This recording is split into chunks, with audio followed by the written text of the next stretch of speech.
is the NBA still as competitive as you once seen it when you was growing up? Man, yeah, Yeah. it Okay. is. Well, I mean, what is your opinion? well, me personally, I don't think so. Like, I just think y'all getting too much money, man. That's my thing. I think it's like, y'all got money from different deals, and you don't even have to be the star guy anymore to get money outside of the NBA. But back when I was growing up, the Allen Iverson era, the Kobe Bryant era, you had to be one of those guys. So everyone always came out and performed. Like the role players on those teams came out to perform. The All-Star games was highly competitive because everyone was fighting for those deals. Now I think it's just so much money going around that is more is more friendly. And it's not like, and which is fine, by the way. Like I want to see more players make money and don't need to be the guy, right? But it has to find a balance. Like the All-Star game, this past All-Star game was like, I used to look forward to it. I used to Yeah. cancel everything. Now it's just like something in the background. Yeah, no, that's true. Well, let me ask you a question though, Uh-huh. because when guys like Melo or Carmelo Anthony Mhm. or Isaiah Thomas, who he recently just got back with the Phoenix Suns, but when guys like those guys don't have jobs, what do you think that says about the NBA? Is it not as competitive?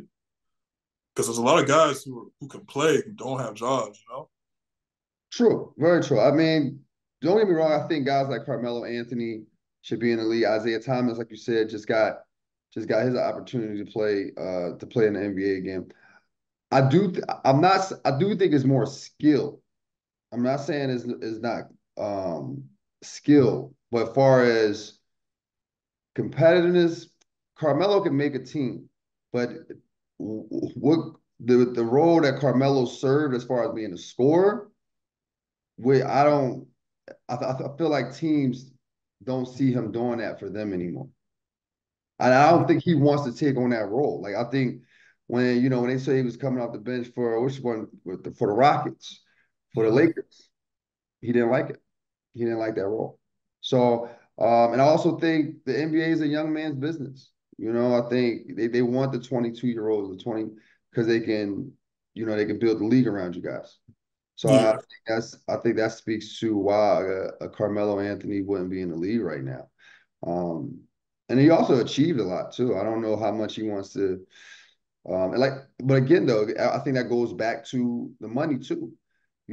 Guys like one of my favorites, Tracy McGrady, ended up playing for the Spurs. Mm-hmm. And I believe he won a ring with them, but he played for so long. Now players don't have to play so long because they have other ways to get money. Like Yeah. Carmelo have a great podcast. He's on commercials. So Yeah. he doesn't need the NBA back. Then you got so many announcers and so many people creating platforms for themselves. So if you don't want to go through a grueling 82 games, how many practices in the NBA a day? One or two? Depends on your role. If Yeah. you So, playing, if you playing, then you just going through shoot around. But if you a young guy or like in on the bench, huh? shit, it can get rough. Probably like three, and that's just Yeah. on the court. Yeah. So you're not Carmelo probably wouldn't. I mean, me and Carmelo are around the same age. I'm not trying to compete with no 25-year-old. I mean, you practicing 4 times a day. I only got two in me. So Yeah, I'd rather go ahead and get the same money. He probably got some pension from the NBA. yeah. So it makes sense. To me, it all makes sense.